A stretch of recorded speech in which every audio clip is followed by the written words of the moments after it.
你要先学会成为女人渴望的男人啊，再成为她需要的男人。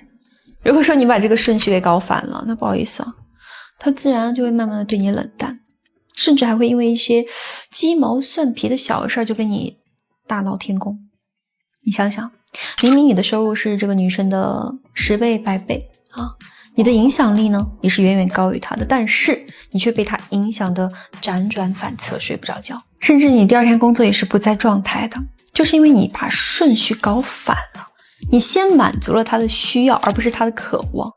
那什么是需要呢？需要就是帮他搬家，帮他摆平工作，帮他清空购物车。而渴望呢，就是你身上的野性，是你的掌控力与秩序感，是你的雄性魅力。而一旦你把顺序搞反了啊，在没有建立起渴望的时候，直接跳到需要的这个层面去大献殷勤，那你就把自己变成了女人的免费劳工，而不是老公。他只是需要你干活，买单的时候就一定会想起来你。那问题就来了，怎么去建立渴望呢？关键在于你的掌控力和秩序感。我们可以先说一下掌控力啊，不是说要去掌控对方，而是要掌控自己，掌控你的时间、你的精力、你的情绪，不会随外界的波动去波动，也不会轻易的被人影响。为什么很多博主常常拿黄毛举例子？论实力阅历，黄毛根本就没法和你们去相提并论吧？但是你们可以看一看，黄毛强就强在他什么？他自我的掌控力，他从来都不在意别人在背后嘀咕他的什么打扮啊，他的言行举止啊这些，他的情绪是非常稳定的，是非常自信的状态，甚至有的黄毛啊，他摇起花手来，能把库里南都给摇出来，不是吗？挺多黄毛就逆袭了呀。他难道不知道别人是怎么看他的吗？他不 care， 他只会把精力投资在下一场直播，下一次带货，对不对？这个就是掌控力强的表现。能听懂这个道理吗？反观我们有些兄弟啊，掌控力啊真的不行。虽然从财富与这个阅历上来讲呢，你确实是在向下去兼容这个女生，但是整个人呢，你却是被反牵着鼻子走的。女生说他一句不好，他一上午都没有状态，他满脑子都在想怎么去证明自己。本来晚上该他去思考下半年的这个商业规划了，他又不得不去陪这个女生去逛街，对不对？他是没有办法掌控自己的，更没有办法决定关系，他只能眼睁睁地看着心爱的人慢慢的变冷。所以下一次优先考虑考虑你自己，这不是在教你变得自私，而是在学会掌控你自己的开始。就比如说女生跟你说什么，你怎么这么自私啊，只知道忙自己的，也不陪陪我。那你不要去解释，更不要放下工作去证明你是为了他是为了生活，这样只会显得你很弱，你没有掌控力啊。你完全可以这么告诉他呀，你说的自私是指的是没有按你的意愿行事吗？如果是的话，那我确实挺自私的对我来说你很重要，但是事业也同样重要，你犯不着去跟他去争任何的这种宠，对不对当对方给你扣帽子的时候，你不要去接招，更不要进入自制模式，这样不管你怎么去辩解，你都是在反驳他，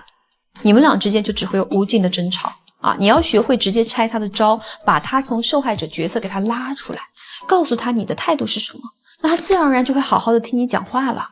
其实掌控力的提升更像是与自我的一种斗争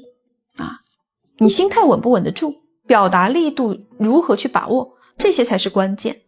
你是完全可以自己去练的，你也可以找一个专业的人，对不对帮你提高一下效率然后我们再来讲一下秩序感。有秩序感的男人呢，他就会像是一座城墙，威严且神秘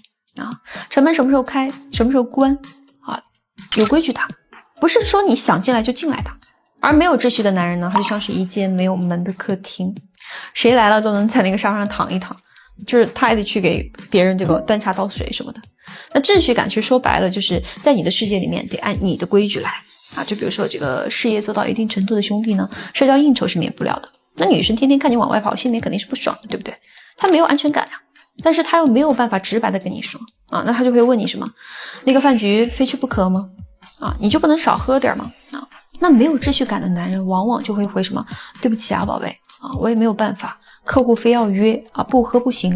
你看你在道歉，你在解释，对吧？再把决定权推给外部的因素，把自己变成了一个无辜被动的执行者。可是女生她不会可怜你的，她只会觉得你的时间不属于你自己，也不属于她啊，属于任何一个能够给你施压的人。那凭什么你要把他排在别人后面？他当然就会想要通过这样同样的手段来插队了，对不对？而有秩序感的男人他会怎么回？他会说，要不你今天你出马，我守家啊，看看你的实力。 OK， 你眼光好，你就帮我去选套衣服嘛，乖乖在家等着我，对吧？回来我给你带夜宵就好了嘛。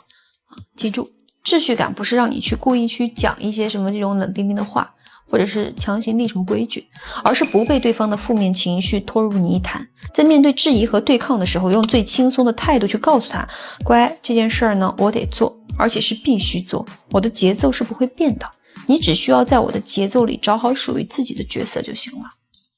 这个就是掌控力和秩序感。听完是不是觉得好像也挺简单的啊？反正就是优先考虑你自己啊，然后呢可能会就是说2句话就完事儿了。我知道你们很多兄弟每一次看完交流的视频呢，就会想说，哎呀我懂了，哎呀我会了。但是其实很多东西听和做完全是2回事，也就是说你感觉你懂了，其实你根本就没有内化到自己身上，你只是在脑子里知道了。只有当你面对这种极端情况的时候，面对女生的质疑的时候，就是当她用那种无辜的眼神去望着你的时候，直勾勾的盯着你的时候，你还能够保持掌控力与秩序感，还能够正确的去表达你自己，那才是真正的出事了。所以说纸上得来终觉浅，有时候你是没有试错空间的，关系呢也从来都不会像游戏一样错了就重开啊。如果说确实你真的遇到问题了，也别怕，你军师在这儿呢，怎么样？还是那句话啊，教哥最擅长的呢就是教你学习人性，用人性。下课。